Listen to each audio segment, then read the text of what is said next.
네, 안녕하세요. 저는 디지스트 대구 경북과학기술원에서 일을 하고 있는 곽준명 교수입니다. 여러분 만나뵈서 반갑고요. 오늘 제가 여러분께 들려드릴 내용은 식물의 발달과 그리고 세포가 어떻게 활동하고 반응하는지를 연구하기 위해서 제 연구실에서는 세포를 모델로 사용을 하고 있습니다. 그래서 세포가 어떻게 모델로 활용이 되는지에 대해서 말씀을 드리려고 해요. 여러분들이 만약에 모델, 영어로는 이제 흔히 model 이렇게 하는데 하면 생각나는 게 어떤 게 있을까요? 아마 여러 가지 있겠지만 가장 먼저 눈에 떠오르는 것 중에 하나가 아마도 이런 패션 모델일 겁니다. 패션 모델이 하는 일은 뭘까요? 이런 모델들이 걸어오면서 입은 옷을 입고 보고서 나도 저 옷을 입으면 저렇게 보이겠구나라는 것을 사실 이 모델들이 보여주죠.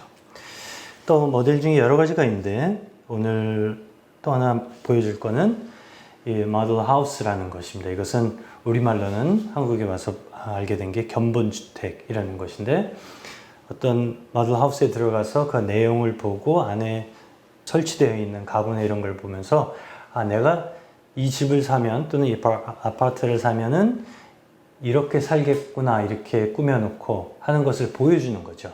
즉 모델은 여러 가지 몇 가지 개념들이 있지만 어떤 대표적인 하나 그것이 패션 모델이든 모델 하우스든을 보고서 저렇게 될 것을 우리가 예측하고 그거에 따라 근거해서 다른 사람의 입은 옷, 모습이라든지 내가 직접 살 집에 이런 것들을 예측할 수가 있는 거죠. 그러니까 즉 세포 모델이라는 것은 마치 패션 모델처럼 세포들에서 일어나는 일들을 그 세포를 공부함으로 통해서 다른 세포에서 일어나는 일들을 저희가 예상하고 예측할 수 있게 해주는 겁니다. 그러니까 특정한 세포가 모델이 되기 위해서는 몇 가지 중요한 요소들이 있는데 그러한 특징과 요소들을 잘 갖춘 것들이 모델로서 활용이 됩니다. 제 실험실에서 공부하고 있는 생명 현상 중에 하나가 식물 발달이 여러 가지를 포함하고 있는데 그 중에 하나가 지금 여기 그림에서 보는 것처럼 탈리라는 발달 과정입니다. 탈리는 이 가을에 보는 이 나뭇잎이 떨어져 있는 것처럼 떨어지는 그 일 또는 과일이 떨어지거나 봄이나 여름에 또는 화병에서 꽃이 떨어지는 이러한 일련의 현상들을 다 탈리라고 합니다. 그리고 이 탈리가 일어나기 위해서는 몇 가지 세포 작용들이, 활동들이 필요한데 식물 세포는 동물 세포와 다르게 매우 특징적인 구조들을 몇 가지 가지고 있습니다. 근데 그 중에 하나가 동물 세포에는 없는 세포벽이라는 것을 가지고 있어요. 그래서 세포벽이 단단하게 식물 세포를 보호해주기도 하지만 세포벽에 의해서 식물 세포들이 고정이 되어 있습니다. 그렇기 때문에 발달이 일어나기 위해서 또는 탈리가 일어나기 위해서는 이 단단한 세포벽을 어떤 식으로든 처리해서 세포가 떨어지고 조직이나 기관이 떨어져야 됩니다. 그것을 우리가 세포 분리라고 그러는데 지금 여기 보시는 것처럼 안에 이 세 개의 세포를 여러분들이 보실 수가 있고요. 제가 세포벽을 표시를 하면 이와 같이 세포벽이 단단하게 세포들을 꽉 잡아주고 있죠. 그러니까 즉 탈리, 그러니까 그런 꽃이나 나뭇잎이나 꽃잎이 떨어지려고 그러면 세포벽이 처리가 돼서 세포 분리가 일어나야지만 탈리가 가능하게 된 겁니다. 근데 이제 방금 전에 사진에서 본 것처럼 탈리가 일어나는데 분명히 발달도 일어나고 세포들이 그러니까 식물이 그런 일들을 하는 것은 알지만 정확히 어떻게 하는지는 사실 잘 많이 모르고 있어요. 근데 이 세포 분리가 그리고 탈리가 굉장히 식물 자체에도 발달에 중요한 역할을 하는데 여기 보시는 것처럼 식물이 씨앗을 뿌리거나 씨앗이 이렇게 발아되는 거거나 또는 뿌리가 일어나거나 과일이나 잎에 떨어지는 것, 꽃 기관이 떨어지고 잎이 팽창하고 또 이 씨방에서 씨앗이 이렇게 잘 잠겨져 있다가 필요할 때, 즉 번식이 필요할 때는 턱 터져서 씨앗이 도망가야지만 이제 번식이 일어나거든요. 이런 일들이 다 이 세포 분리 또는 탈리와 밀접하게 관계가 있습니다. 그러니까 식물로서도 중요하고 또 우리 사람들에게도 매우 중요한데요. 예를 들면 여기 보시는 것이 야생벼, 야생옥수수입니다. 여러분들은 아마 이런 야생벼나 옥수수를 본 적이 없을 텐데 원래 이제 벼도 옥수수도 씨앗을 흩뿌러뜨려서 번식을 하게 되어 있는 건데 수확하는 사람의 입장에서는 이게 굉장히 어려운 일입니다. 하나씩 알갱이를 다 찾아야 되니까. 그래서 오랜 시간에 걸쳐서 지금 우리가 재배하고 있는 재배벼나 재배 옥수수를 찾아냈어요. 이것들은 한마디로 이 세포 분리, 씨앗 탈립 또는 흩뿌리기라는 이 세포 분리 과정에 큰 문제를 가지고 있는 돌연변이체들입니다. 그러니까 사실 이 재배벼나 재배 옥수수는 자연에서 존재하면 번식을 잘 못하기 때문에 아마 도태했을 텐데 사람들이 키우고 수확하는 바람에 계속 이렇게 유지가 되는 거죠. 그러니까 여기에 이 연구의 중요성이 또 있고요. 더불어 지금 현재 지구상에는 인류가 약 77억 명이 살고 있는데 앞으로 30년 정도 안에 이런 속도로 계속 인구가 증가가 되면 100억 명이 될 거라고 합니다. 100억 명. 약 30% 이상이 증가하는 건데 이것은 엄청난 식량, 환경, 에너지의 위기를 가져오게 될 것이고요. 방금 전에 보신 슬라이드에서처럼 세포 분리와 탈리를 저희가 공부하고 잘 연구를 해서 어떻게 일어나는지 그리고 왜 일어나는지에 대한 원인과 이유를 그리고 과정을 잘 알게 되면 이런 식량 위기를 극복하는 데 좀 도움을 그리고 기여를 할 수 있을 것이라고 생각을 합니다. 지금 보시는 것은 이제 나뭇잎이 아니라 봄에 꽃잎이 떨어지는 것을 보고 계신 건데 여기 작게 꽃잎들이 떨어져 있는 벚꽃이 떨어져 있는 것을 보실 수가 있어요. 이제 미국 수도 워싱턴 DC에서 제가 찍은 사진인데 여러분들이 꽃잎이 떨어지는 것을 보고 이런 생각을 했는지는 모르겠습니다. 꽃잎이 왜 떨어지나? 그냥 떨어지나 보다라고 생각을 한 적은 있어도 근데 자연에서 일어나는 일은 그냥 아무런 이유나 조건 없이 일어나는 일은 없습니다. 이 꽃잎이 떨어지는데도 분명히 이유가 있어서 그런 일을 하거든요. 그래서 오늘은 시간이 충분치 않기 때문에 꽃잎이 왜 떨어지는지에 대해서는 생략하고 또 떨어진 꽃잎을 여러분들이 좀 자세히 관찰을 하시게 되면 이게 늘 한 곳, 일정한 위치에서 꽃잎이 떨어진다는 것을 알 수가 있습니다. 그러니까 즉 떨어지는데 늘 일정한 위치에서 떨어지고 그 이유는 뭘까? 왜 항상 일정한 위치에서 떨어지나?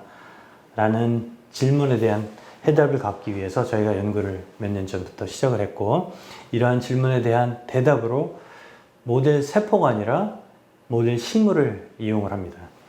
여기 보이는 식물이 지금 예전에 친구가 들고 있는데 이와 같이 작은 그리고 빨리 자라서 씨앗을 많이 내는 여러 가지 장점을 가진 식물인데 이 식물의 이름은 애기장대라고 합니다. 그래서 실험실 안에서도 저희가 키울 수 있고요. 여러 가지 장점이 있기 때문에 모델로서 역시 이 식물이 이제 활용이 되고 있습니다. 그리고 꽃잎이 왜 항상 일정한 위치에서 떨어지나를 공부하기 위해서 제 연구실에서 세포 모델을 확립을 했습니다. 지금 이 애기장대의 꽃을 도식화해서 보여주는 것인데요.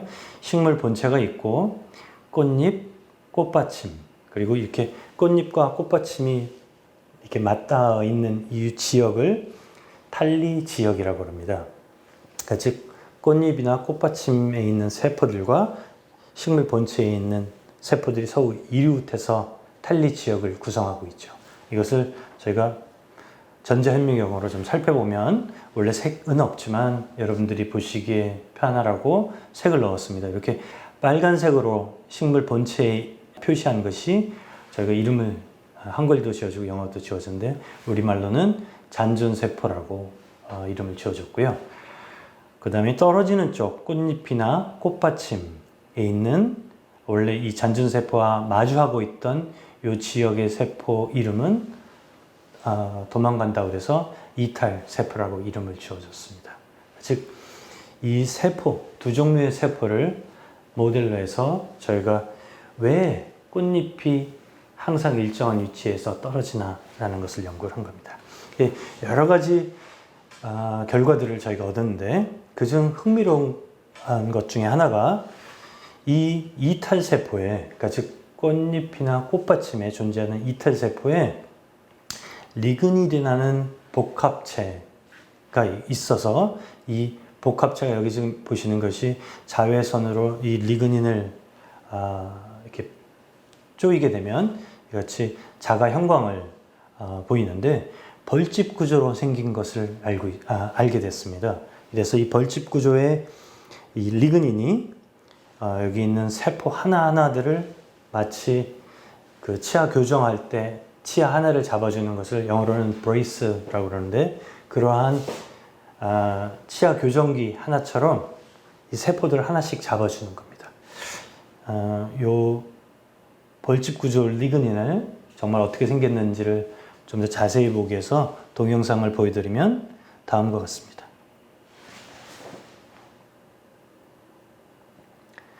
이 벌집 구조를 가지고 있는 데는 그 역시 또한 이유가 있는 겁니다. 왜냐하면 이 벌집 구조물은 가장 적은 양의 재료를 써서 가장 단단한 구조물을 형성하는 형태입니다. 그래서 항공기에도 이 벌집 구조물, 그리고 포장 재료, 우리 신발, 그 다음에 자동차, 건물에도 사람들이 그런 것을 활용해서 이런 벌집 구조물을 이용을 해서 이제 필요한 구조물들을 만들어내죠. 그러니까 오랜 시간에 걸쳐서 식물세포가 벌집 구조물을 만들어서 튼튼한 구조를 만들어낸 거죠. 무슨 일을 하기 위해서 다음에 슬라이드에서 좀 보여드리겠습니다.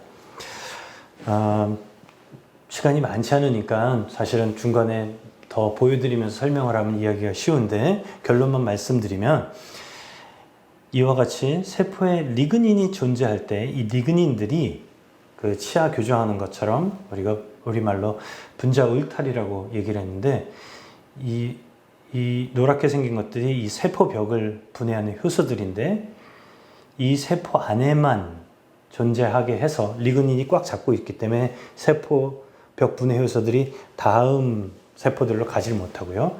여기에서만 세포벽을 분해할 수 있게 됩니다. 만약에 리그닌이 존재하지 않을 경우에는 이 세포벽 분해하는 효소들이 다음 세포로도 갈 수 있게 되죠. 즉, 이 리그닌은 분자 울타리로 작용을 해서 세포벽 분해 효소가 있어야 될 곳에만 있게 하고 그곳에서만 세포벽을 분해해서 세포 분리가 그리고 탈리가 일어나게 하는 역할을 합니다. 그럼 진짜 실제로 이런 일이 일어나는지 저희가 또 역시 식물을 살펴봤습니다. 이 탈리가 일어나는 곳인데요. 리그닌이 존재할 때는 이와 같이 매끈하게 세포들이 떨어지는 것을 여러분들이 보실 수 있고요. 여기 화살표로 표시한 것처럼 리그닌이 없게 되면 이 세포벽 분해 요소들이 원하지 가야 되지 않는 곳에도 가서 이 탈리가 일어나는 지역이 매끈한 게 아니라 삐뚤빼뚤해지게 됩니다. 그러니까 뭔가 노력을 해서 이 탈리가 그리고 세포 분리가 일정하게 일어나는 것인데 그 이유는 무엇일까? 그것을 저희가 좀 살펴봤습니다.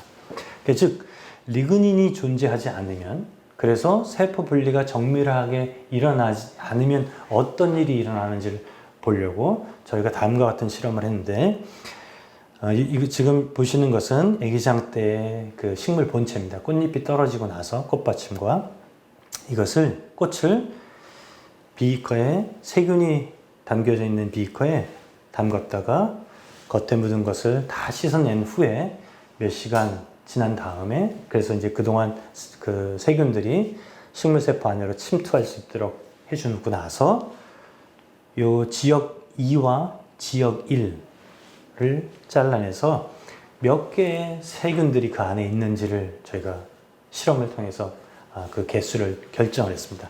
이 지역 2에는 탈리 지역이 아니고요. 지역 1에만 탈리 지역입니다. 그래서 지역 2에서 보게 되면 리그닌이 존재하는 식물과 리그닌이 존재하지 않는 식물의 세균의 수가 차이가 없습니다. 여기 ST16, ST17이라고 그런 것은 특정 시기를 뜻하는 거예요. 이 발달 시기 중에서. 문제는 이 지역 1에서, 즉 탈리 지역을 포함하고 있는 지역 1에서의 세포 수인데, 보시는 것처럼 이 특정 발달 시기에는 리그닌이 존재하는 것과 존재하지 않는 것에서 이만큼의 차이가 있습니다. 이게 지금 러그 스케일이기 때문에 아주 작게 보이지만 7배 정도의 차이가 있습니다. 그러니까 자연계에 리그닌이 존재하지 않는 식물이 존재하면 이 식물은 세균의 7배 더 감염이 잘 되고, 즉 씨앗이, 그 소중한 씨앗이 그 안에 감싸져 있는데 이 씨앗들이 공격을 받게 되겠죠. 즉 생존에 아주 그 지대한 영향을 미치게 됩니다. 그러니까 즉 이 결과를 정리를 하면, 이 리그닌이 존재로 해서 세포벽을 일정한 위치에서 처리할 수 있게 함으로 인해서 세포 분리가 정밀하게 일어나고, 이렇게 정밀하게 세포 분리가 일어나서 정확한 위치에서 꽃잎이 떨어져야만 식물 생존에, 그리고 번식에 중요하다는 사실을 저희가 알게 됐습니다. 놀라운 일이죠. 식물이 이런 일들을 하기 위해서 그러한 정밀한 그러한 그 메커니즘을 만들어 왔다는 것은. 그래서 저희가 이 결과를 2018년도 5월에 셀이라는 잡지에다가 학술지에 발표를 했고, 저희가 제출한 그림이 표지로 채택이 돼서 2주간 셀의 페이스북 프로필로 보여졌습니다. 한국에선 처음 있었던 일이에요. 그리고 현재는 이와 같이 보시는 것처럼 잔존세포와 이탈세포가 서로 이렇게 이웃하고 있다가 탈리가 일어나면 떨어지는데, 또 다른 놀라운 사실이 이 잔존세포가 다른 세포로 그 운명을 싹 바꾸게 됩니다. 이거를 생물 용어로는 전환분화라고 그러는데도, 전환분화라고 하는데, 왜 잔존세포가 전환분화가 되어서 표피세포가 될까? 거기에도 분명한 이유가 있을 거라고 생각을 하고, 그런 연구를 저희가 진행하고 있습니다. 또 조만간 흥미로운 결과를 말씀드릴 수 있기를 기대하고요. 더불어 이렇게 이웃한 세포가 어느 순간 이탈세포나 잔존세포로 변하게 되고, 그런 것이 어떻게 일어나는지에 대한 연구도 진행을 하고 있습니다.